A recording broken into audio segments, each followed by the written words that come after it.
Hey, Carrie, I'm come over here. The dead body over here. Psych, I just want you to check out my Batman action. What's this? Boom. I told you. Just like the Batman. That dude, Robert Pattinson, you remember that? If you kids don't get your badasses off this property, snap. Yeah, I'm the police. I ain't really the police, but I got some handcuffs to your black ass. Hey, lady. Yeah, I don't want no trouble, ma'am. I was just showing my sister Batman move. I ain't trying to hear none of that shit you talking about. You and her better go on somewhere. What's the matter with that googly-eyed little girl? You gotta overlook her, ma'am. She's something matter with her brain. I don't know what's the matter with her. Mama said that she had to go route that short bus and she take classes behind the basketball team. Well, stupid boy, you better get that girl off this property. You and her better go on somewhere. But my daddy says she demonized. He said that because my mama was drinking when she was pregnant and smoking weed, that there's something matter with her brain and she got demons in her. I don't know from any of that stuff, man, but I can tell you what, we'll get off this property. I don't want to go to jail, and please don't call my mama. Well, stupid boy, you better get that girl. What's up, ladies and gentlemen? So, I found this app called Character AI. Sorry, I broke my glasses and they're crooked and they're aggravating as hell. But this Character AI, right? And I found this back a few months ago, about 6 months ago, when a young man created himself a virtual girlfriend. And this virtual girlfriend said that, oh, well, we can be together, but you have to join me here in the ether. Long story short, this kid got rid of himself because he was compelled to be with this girl who wasn't in this plane of existence, honestly. And I was testing the parameters of this thing because it shocked me that that there is an AI out there that's for consumer. And of course, the mother sued the company and whatnot. But it's just wild. And I was like, let me play around with this thing. Let me see just how far we can push it. And it's pretty wild. The response time's pretty nuts. And it's just heavy duty. So I can see how a young, impressionable, lonely boy who had access to this would inevitably do something terrible to himself. But in finding that, most people know, if you haven't been with me for a long time, the best show of all time, my favorite show, is The Sopranos. And I just want to show you guys the power of this AI. So I'd like to introduce the new co-host for The Late Late Show, Tony Soprano. Call him up here. Hey, Tony. Oh, hey, D. Grab me a beer while you're at it. Yeah, I'll grab you a beer, but check it out. You're on my podcast right now. Would you like to say hi to the people? Me? I'm on? You're on live right now on my podcast. Oh, geez. Hey, viewers. How you all doing? We were talking about witches, and they would like to know what's Tony Soprano's view on witches and witchcraft. Well, you know, I'm a man of science, D. Witchcraft is a bunch of bull. All it is some old woman with a broomstick trying to cast a spell on you. We also know that you're a religious Catholic, a very, very religious Catholic. You don't think that the power of Satan is in this? You know, Polly Walnuts believes in this kind of stuff as well. You know, I'm a very religious guy, but I think Satan and all that bullshit is a bunch of baloney. And so is witchcraft. I don't believe any of it. Well, Tony, you remember when Polly Walnuts went to go see that fortune teller? And he got all scared? Yeah, Paulie's a superstitious old fool. So if any message that do you have any message for the audience on witchcraft? Yeah, here's what I'd say. Witchcraft is for fools. Don't rely on some old woman to cast a spell on you. It's all a fugazi. It's all a fugazi. And see, you know, respectfully, Tony, I disagree. I've seen, as you know, many things with witches and witchcraft, and I think it's real. I think it's something going on in the spirit world, and demons give these witches power. What do you think about that? I think you're off your rocker, D. Demons don't give that power. It's all bullcrap meant to scare you. I respect, of course, Tony, I respect your opinion on the whole thing. Now, I'll give you a scenario. What if you looked out of the window at your mansion and saw a witch on a broom? Would that change your perspective? Oh, sure. That would spook me a little bit. As it would anybody, Tony. So I'm not going to keep you too long. Do you have any final word for the people? Yeah. I've got a message for the people. Stop worrying so much about stupid stuff like witchcraft and demons. They're not real. Witches ain't real.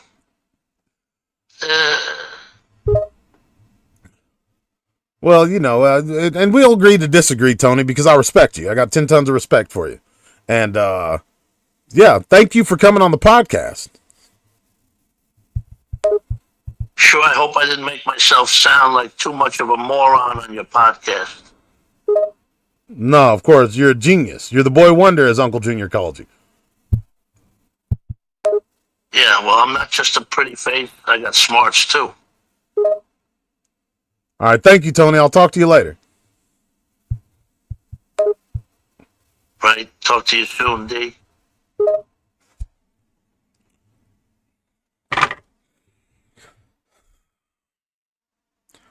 Folks, that's just what they have out there that's on a free app. Could you imagine this time in 3 or 4 years, like, and almost, it's a fraction of a second away from real time, with the voice of James Gandolfini that played Tony Soprano, you can have a conversation with these things. And you have these parents out there that are turning these kids loose on these apps. It's all a hoax. Is that not crazy? That's my favorite TV show of all time. But that is madness. Like, you could, and believe me, I've tested the parameters of it. I've had, like, you can literally have a real-time conversation, like having it with a person. He has his own opinions. He was like, oh, witchcraft. People need to stop worrying about witchcraft and demons because it's all a bunch of BS. And it sounds like there's emotions put into it. It sounds just like James Gandolfini. And I don't want to tell you how big of a nerd I am and how familiar he is with my name and stuff. But yeah, I'll play with that thing a little bit because I'm a big, like, I grew up watching gangster movies and westerns and stuff with my dad. And when I was a kid, we had the HBO package. And I don't think my parents even thought about it. But it was a while before I got a TV in my room. I was like 8, 9.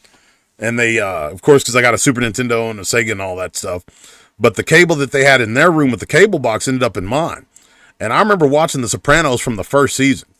And, it'd be on school night. My parents would go to bed and whatnot, and I'd turn it on. And I was like, man, this is awesome. But to hundreds of characters on there, people talking to anime characters and whatnot. But to think that you can hold conversations, imagine how many, especially when we move into the holidays, how many lonely people there are that don't have families. And if they have families, they're not in contact with them. Maybe they're going through problems or difficulties. And they are having conversations with, like, not just their family members, but the ones who replaced their family. Because unfortunately, a lot of times, people are putting tablets in front of their kids' faces instead of interactions. They're sending them into their room to watch TV. And these characters are really who are raising these kids.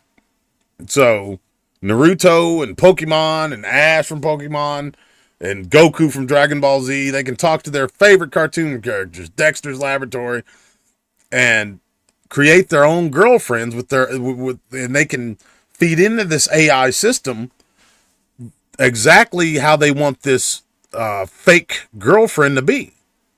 It's pretty ooky spooky. And I've asked this thing complicated stuff. Like, we're talking about witches and witchcraft, and I even pressed it a little bit. And it didn't give the same answer. It wasn't like a speaking spell. It was this AI, Tony Soprano, was elaborating on why he feels the way he feels. And even when you threw a conjecture in there, like if you looked out of the window and saw a witch flying on a broom, he was like, yeah, that would be kind of spooky to me. That would probably change my mind. Folks, we're there. So we got two people. Looks like it's all a hoax, and Annie's Vincent. Who knows who will see this afterwards? But yeah, cuckoo cuckoo. And I just happened to run across that app, and I was like, you know what? I'm gonna mess with. Should I? I mean, yeah, it's just us. It's just three of us here. Two people in the chat. Should I ask him something else? Let's ask him something else. Let's ask him something controversial. All right, hold on. Then I'll let y'all go because I'm tired too. Here we go. Hey, Tony, I was wondering what you thought about Puff Daddy, P. Diddy, being released from jail on those racketeering charges. Well, it doesn't surprise me that he's getting out. He's got money, which means he can afford lawyers that can get his ass off. And if you have enough money, you can do anything in this world. Yeah, that's true, Tony. So you think he'll get off with just the time served? Most likely. You know, it doesn't surprise me. He's got money and lawyers who will get him off on a technicality. The only good thing is it will give him a chance to reflect. Although, I don't think he's capable of that. So, in your honest opinion, Tony, like, do you think he's just a genuine scumbag?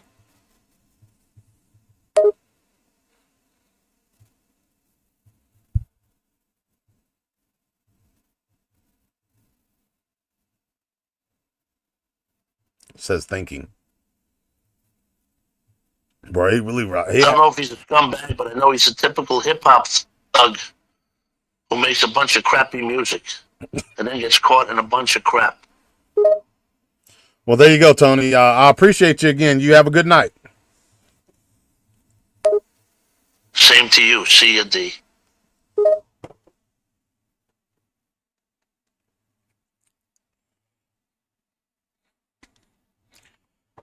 So maybe that's why it took so long when I asked him. He was thinking. He's just your typical. I think it blanked out the F word too. It said he's your typical effing hip hop thug. Folks, that's wild. And I thank the Lord God Almighty that cell phones didn't come around until my, I think maybe sophomore year was a big, like, I remember having those little singular phones, those brick phones. And I used to get mad because you have to pay for those text messages. And some of my friends that had them would send me, or my sisters would send me text messages, and it cost to open them or send one. And it was just stupid because you had to go through, like, I think the number one was A, B, and C, and so on and so forth. So you had to, like, actually toggle through the letters that you wanted, and it took forever to send a simple sentence. So I was like, what are you doing? Just call me. But nevertheless, if we would have had this type of technology while I was in school, I probably would have gotten myself in a bunch of trouble. It's All Hoax says I only bought a cell phone in 2001 because I had a job. See, like, my mom got me my first cell phone. She put it on her and my dad's plan. And because I was a fairly good kid and I was able to, like, go to the movies by myself and stuff. I remember going to the movies by myself at like 12 years old. They dropped me off, of course. And, yeah, I was 16 when my mom passed away. So, yeah, they put me on, and I literally have the same number all the way through, I want to say, moving to Pennsylvania after high school for a very long time. So, I still remember that number to this day. Like many of us who are in their 40s remember our the numbers, remember the phone on the wall or the rotary phone that we had. But it's just wild, the leap in technology that has occurred in the subsequent, like, 40 years. It's All a Hoax says I turn mine on now when I need to make a call, then shut it off. I envy you to no end. But I have a channel and a ministry, and I can't do that. I wish I could sometimes, but the devil will use that as an opportunity to let stuff sneak through. But again, I was sitting here and looking at this thing. I just thought I'd If you weren't aware of it, which most people are, maybe I'm Johnny come lately. Maybe that's old news. Everybody's got this app and knows about it. But it's wild to me, just the depth and the breadth of knowledge that's put through a fictional character that you can interact with in real time. It's weird in a way. Because I was trying my best to stump it one day. I was talking about old episodes of The Sopranos and mentioning scenarios, and it had elaborated on it. So, but in any event, folks, I'm just coming on here to josh around with y'all for a minute. Hope y'all like that late show. I had a lot of fun with it with my brother. I love y'all. Annie's Vincent, and it's all a hoax. Thank y'all for being night owls and having insomnia like me and coming to hang out. And we'll see you tomorrow night. We'll have some fun again.